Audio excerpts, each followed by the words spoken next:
Okay. What's up, guys? Oh, no, don't worry. I start first. Sorry.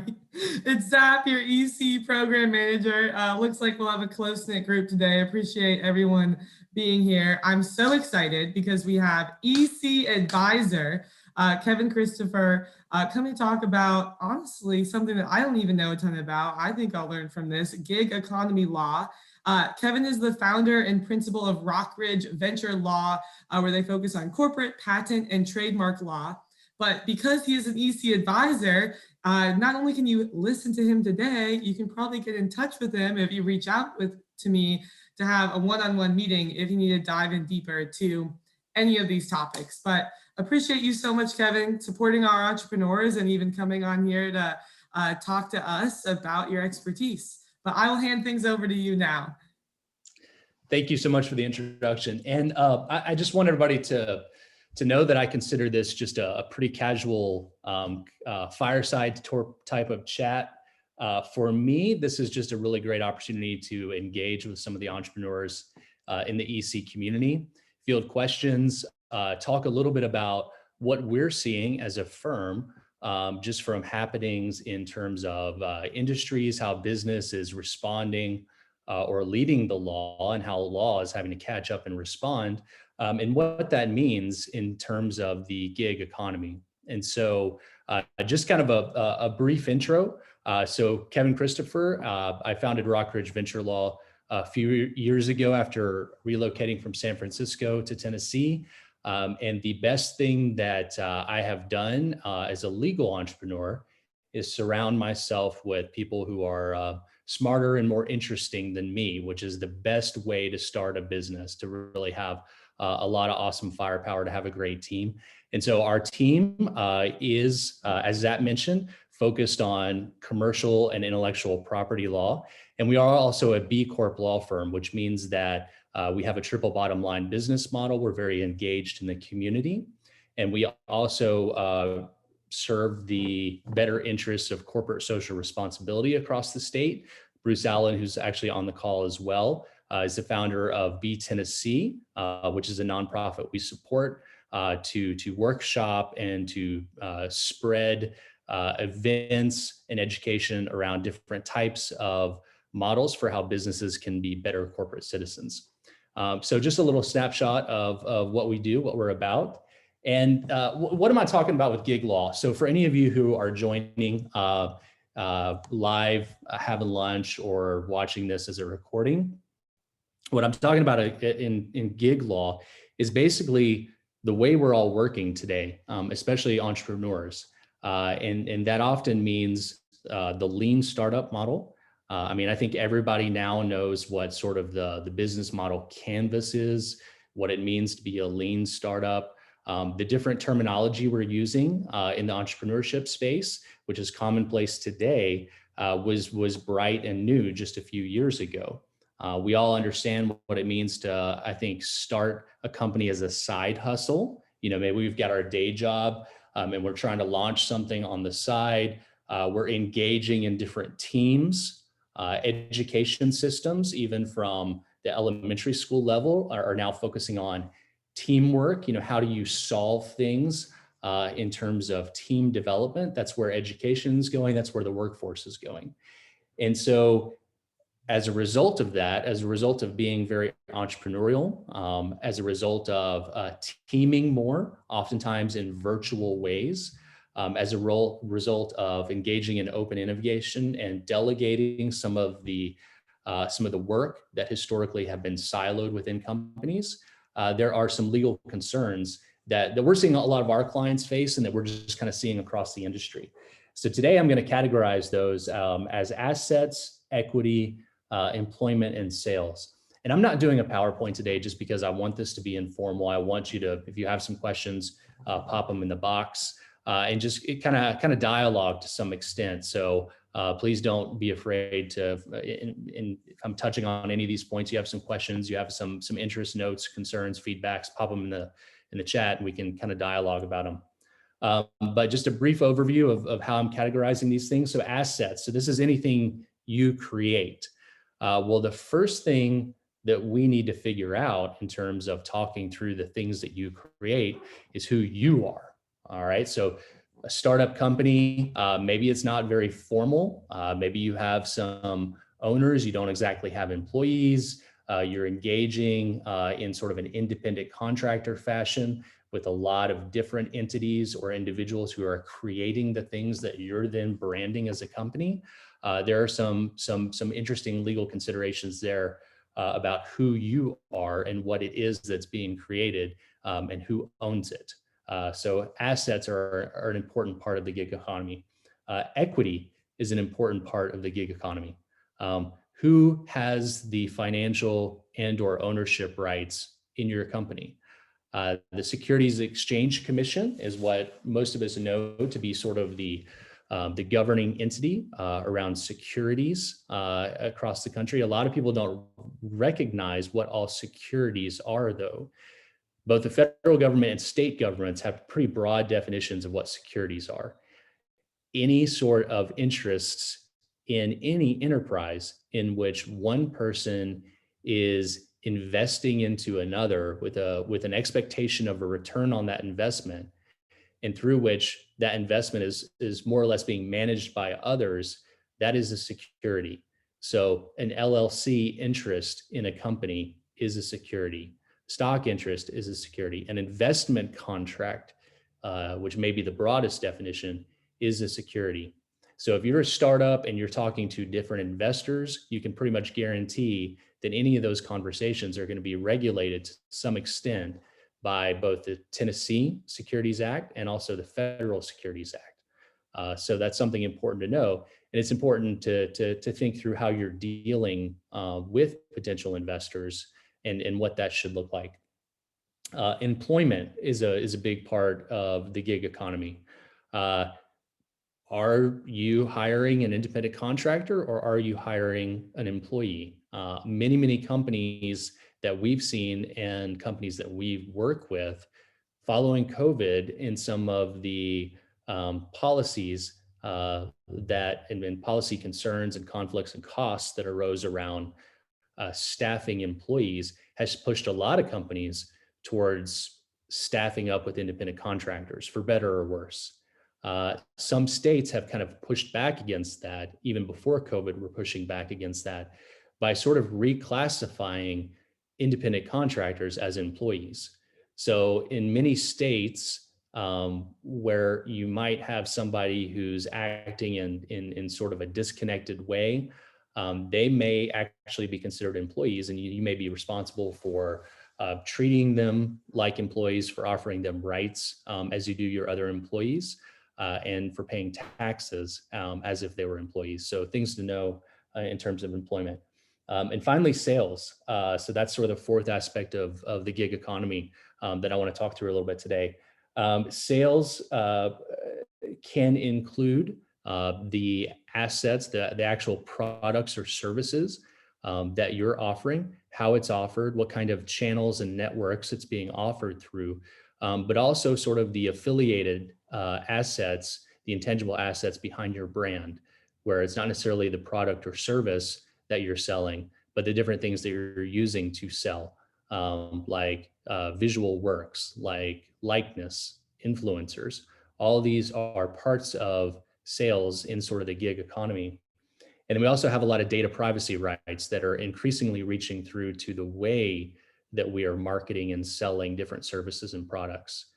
So you may have heard of the Gdpr. That's the big sort of European privacy law that was passed a few years ago. Following the Gdpr, California passed a privacy law around how you can handle user information, how you can resell that information, how you can market to potential contacts, potential purchases of your products and services.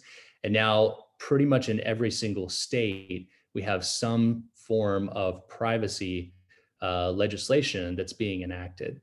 So we've seen California, we've seen Nevada, Virginia recently passed a law. We have a bill in Tennessee for a privacy law right now at the state level.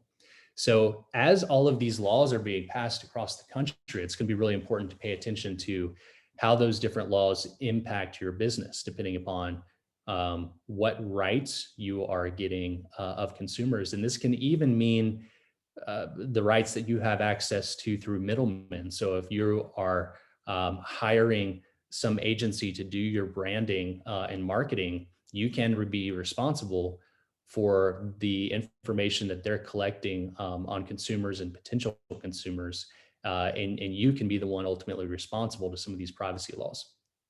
So sort of a little overview of kind of what I want to touch upon today. So let's start at the top with assets. What are you creating? Who owns it? What's it all about? So a lot of this falls under various intellectual property laws at the federal level, but they also can involve state laws that get to the sort of corporate assets and how you can compete with those if you're an employee or an agent of a company. Many works that a lot of companies in sort of the digital space, the e-commerce space, many of the works that they are dealing with are protected by copyright. So anything that's a creation that has some sort of creative value and is published, essentially, is performed, is reproduced, is displayed. Copyright rights attach at the time of creation and publication. And so if you've got anything that is not just a reproduction of something else, has some sort of creative authorship in it, you may have copyright rights attached. Those attach at the point of whoever the author was. So whatever you're doing, if you're hiring, if you're outsourcing to some other company to create your product designs, sort of your brand plan, your website, your logo, any graphics you're going to use, any pictures you're going to use on your website, those are all very likely copyright protected. And you as the company don't get full rights to those copyrights just by being the one who hands the money over. There is sort of an additional effort that you have to make to get all the rights that you actually need. And this stuff comes up in due diligence all the time. So we do due diligence work for investors. So companies who are venture groups who are wanting to make investments, and also companies who are wanting to acquire other companies. There's a due diligence process that's going to occur where pretty much every contract and interaction is going to be examined.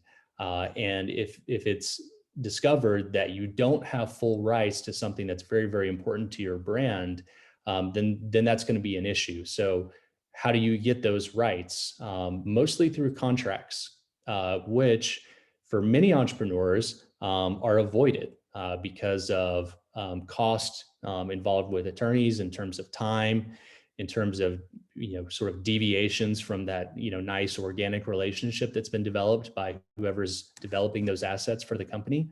But it's really important that if you are having anything developed by anybody else, that you're getting assignments for those IP rights, those copyright rights, those trademark rights, any sort of standard state statutory rights, that they're all being assigned to you by virtue of that contract.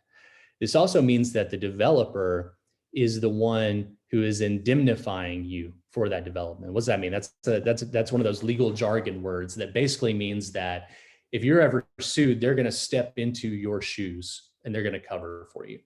Or if somebody comes and sues you, then you can turn around and get repayment from them. And we've seen this in many different examples, everything from an intern at a company posting something on a social media account that is infringing on somebody else's intellectual property, and then the company gets sued, to website designers that are using photographs that are copyright protected and building websites for their clients, and then the clients are getting sued.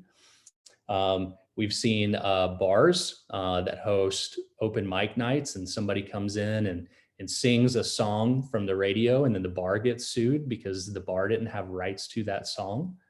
There are a lot of different examples of this. If you are developing any sort of app or SaaS service, this comes up if your developer is building upon open source licenses. A lot of us think of open source as being, yeah, if I use it, then there are no limitations on how I can use it. but there are actually dozens of different open source licenses. So if you develop some sort of code and you want it to be freely distributed to the public, you want to see this thing have legs.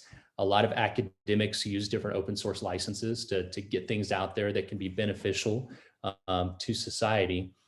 Well, those licenses may say you can freely use it, but they may have stipulations that say, well, you can commercialize this, but ... One example of that is a company a couple years ago that was sued because they were building on top of an open source platform in which the developer of the open source code said, yes, you can commercialize this. You can either offer this as a free model, and if you offer it for free, if you develop this thing beyond what we're giving under our open source license, if you further develop it and offer it for free, then you don't have to publish what you added to the underlying code. However, if you offer it for subscription or for payment, basically if you're asking an end user to pay for it, whatever you've built on top of our open source platform, you can do that, but you have to publish the code that you developed on top of our code, and you have to offer that for further development to others.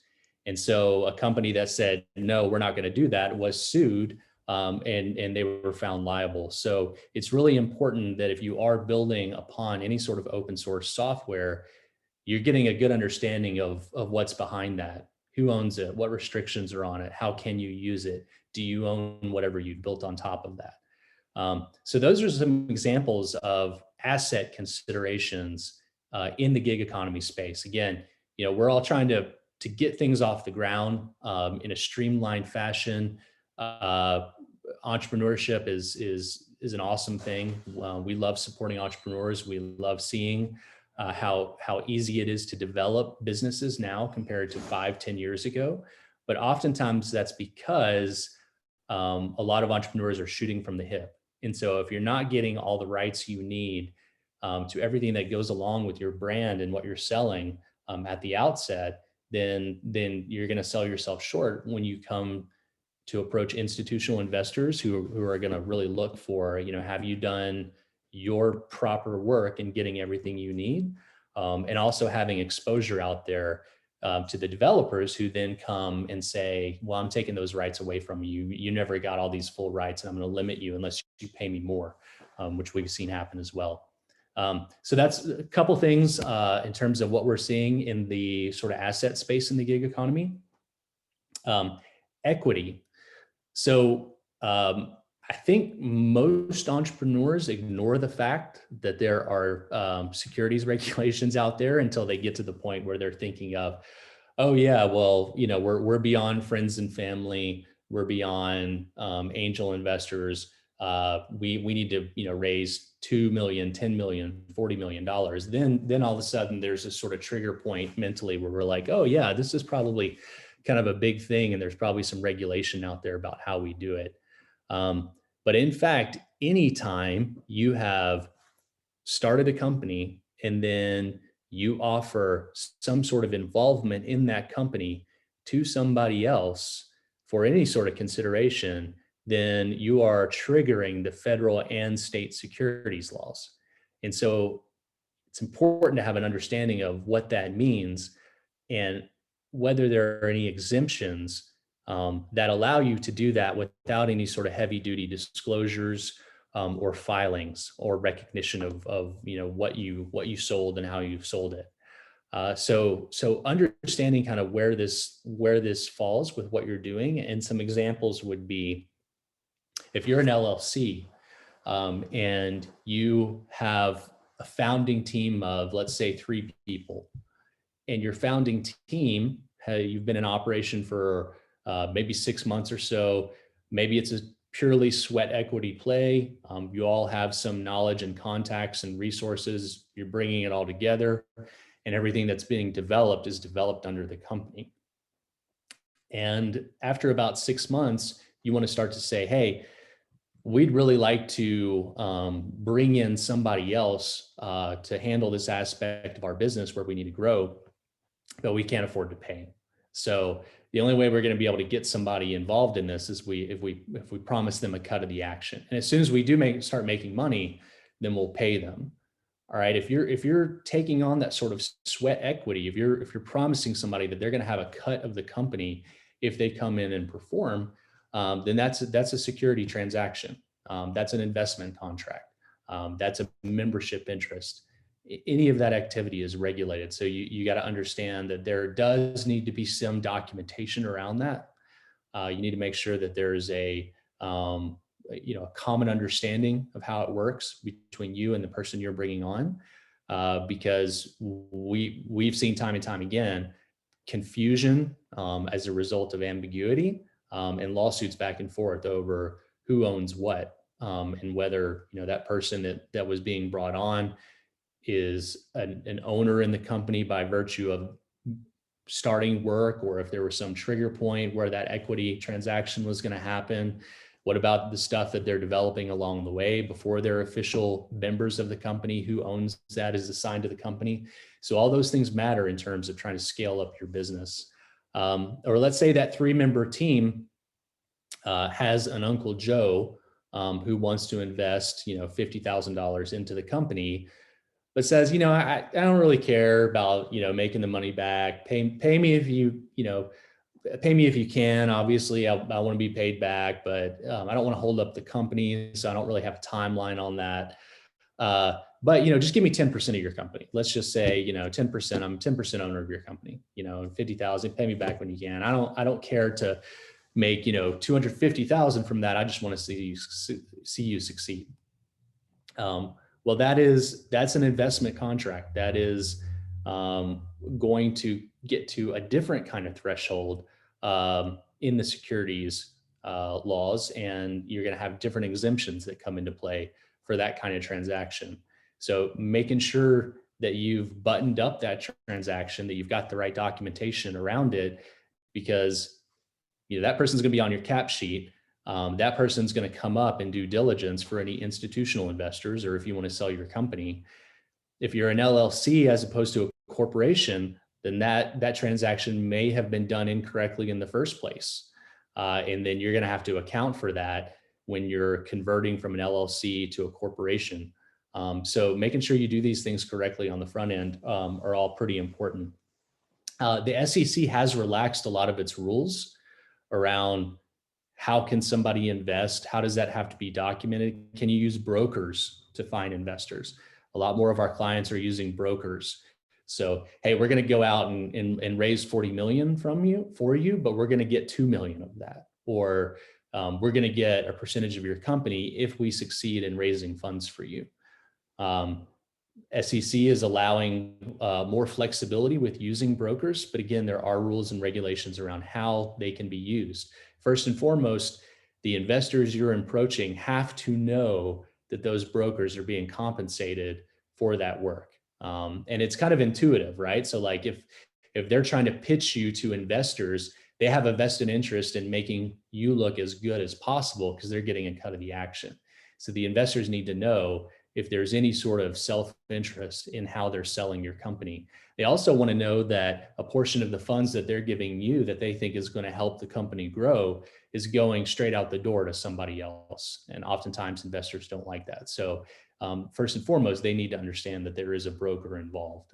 Beyond that, you need to make sure that there's the proper transaction that governs that relationship. So some things to think about there in the equity space.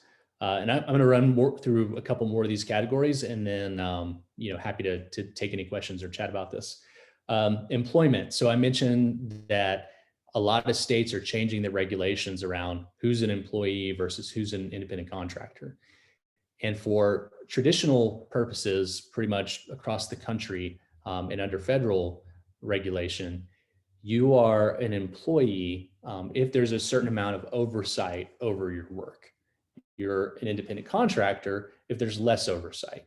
5 years ago, working from home might have moved the needle more towards an independent contractor instead of an employee, right? But now we've got this huge remote workforce coming out of COVID. So that aspect of the calculation is going to have to be changed. what does oversight mean? What does it mean that the company has significant oversight of your work product, that you're an employee versus an independent contractor?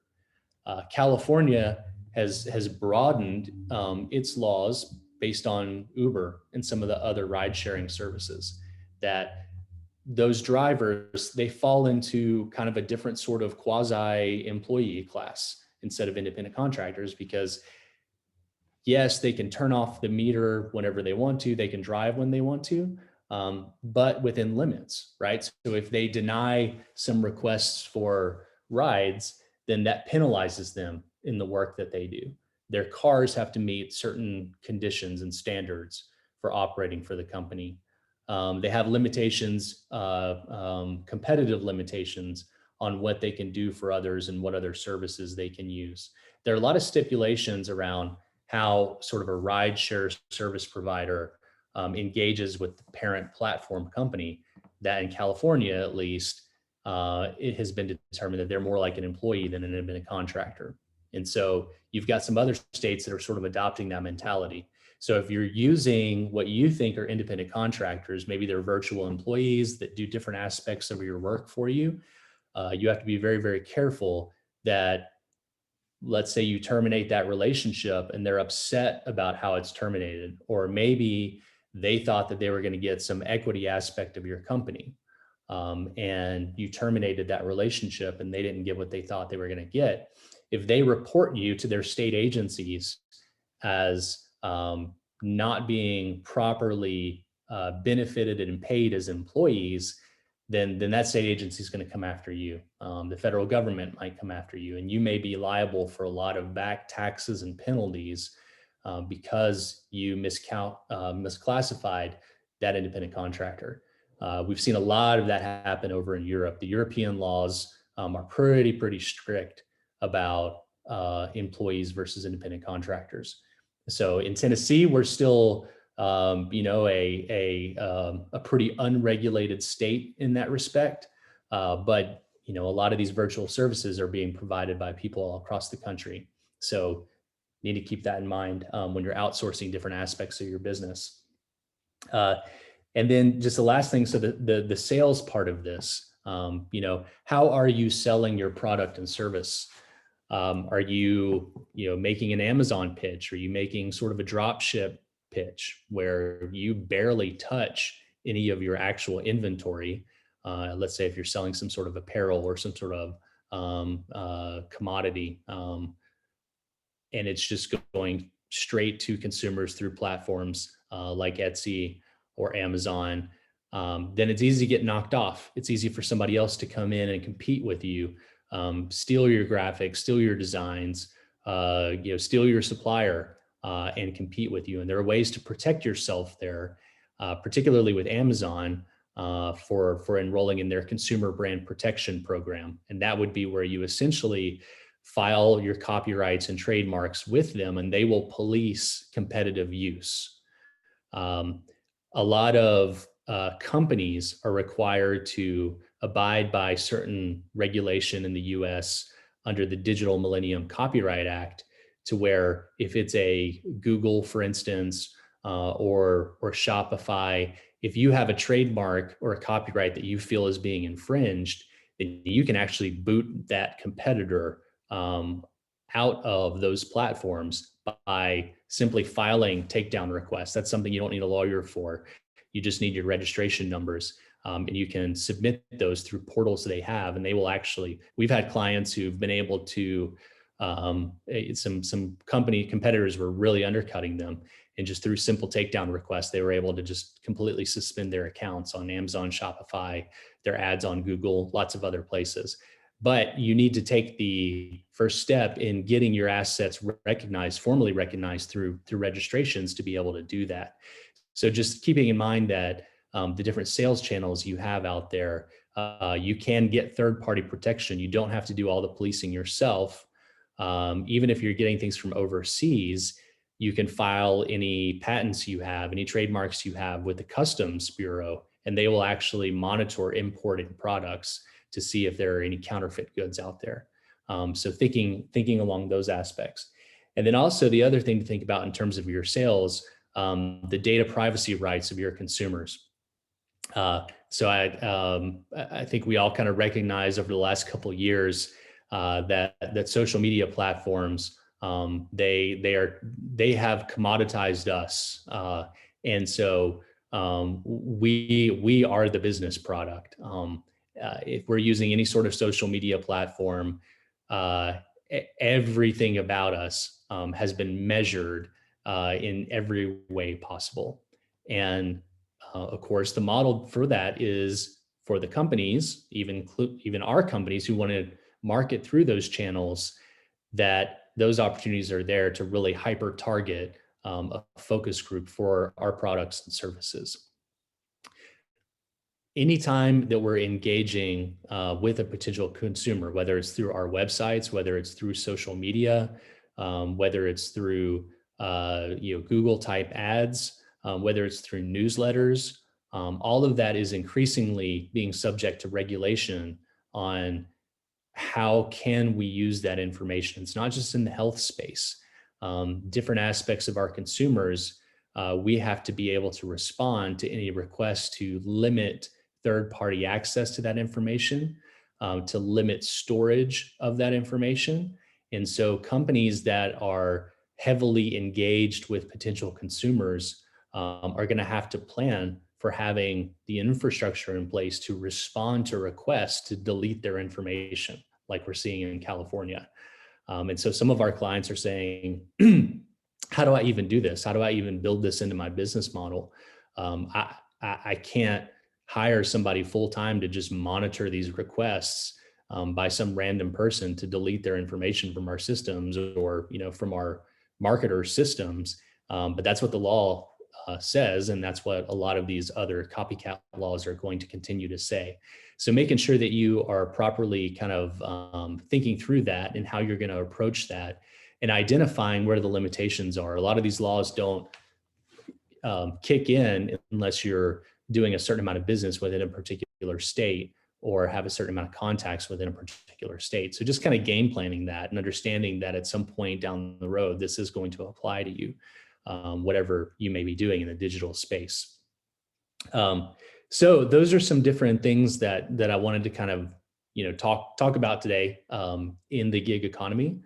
And I don't see any questions in the chat box, but I am here. If you have any questions you want to vocalize or chat, then I'd be happy to address those.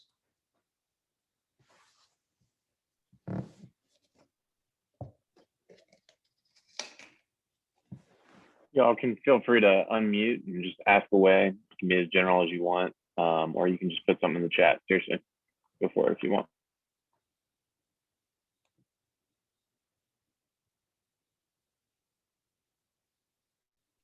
Also, Kevin, how do we do this software review you're describing?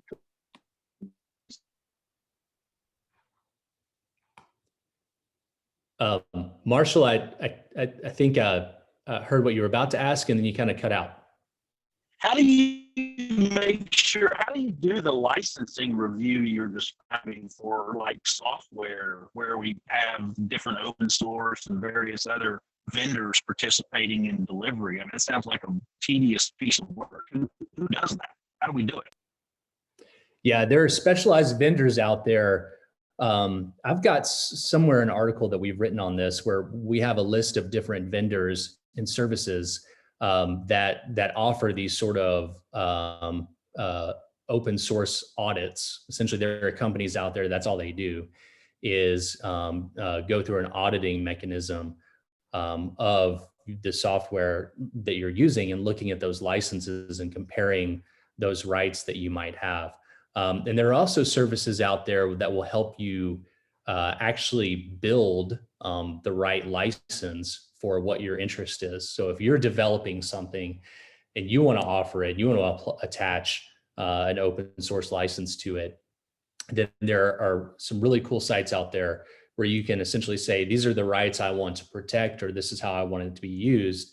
And they'll provide some different options on what the best licenses would be for you to use. But unfortunately, when you're talking about those open source licenses, some of the challenge with, and this actually happened to us, what was it, maybe 3 weeks ago, Bruce, where we were using a picture on one of our blog posts. And we get a lot of our pictures that we use for any sort of assets or blog posts from sites like Pexels, where everything is completely open source, and sometimes they might ask you for a link back to the picture, but most of the time they don't.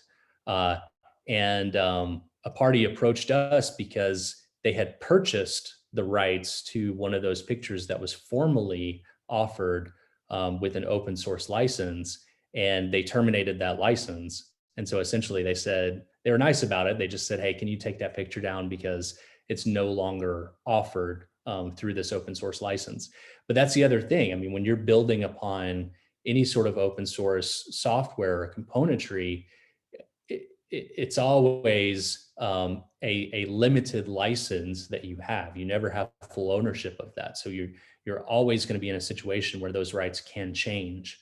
And so you have to really think not only about the commercial rights that you have and the ownership rights, but also the conflicts where if you are combining different sorts of open source license, then you may automatically be breaching contracts just by virtue of combining two different contradictory licenses into a downstream product.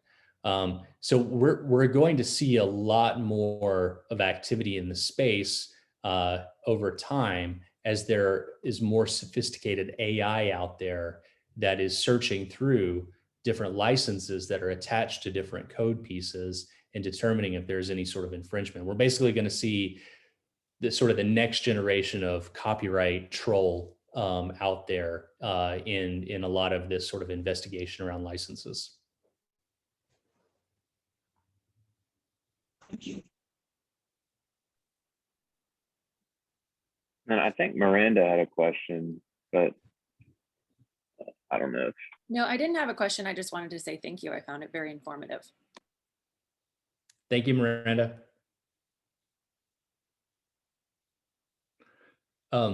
So what I can do is just sort of share some resources with Parker to distribute to whoever signed up for this. For instance, some of those places where you can go to find some of those comparative tools in auditing companies who do that with open source licenses, and just some other reference points for you to kind of look into and explore, as you're thinking about kind of growing streamlined companies in the gig space.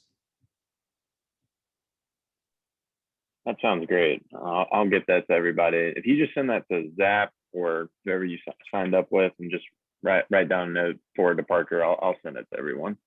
So anyway, awesome. Yeah, cool. Thanks, Kevin. I appreciate your time. Yeah, thanks everybody. And if you want to meet with me sometime, like Parker mentioned, I'm part of the advisor network. So I think there's a calendar mechanism where you can just kind of reach directly through to my calendar. Be happy to talk through a little bit more with you. Yep, that's right. All right, thanks, Kevin. Thanks, y'all. Bye, everybody. Thanks.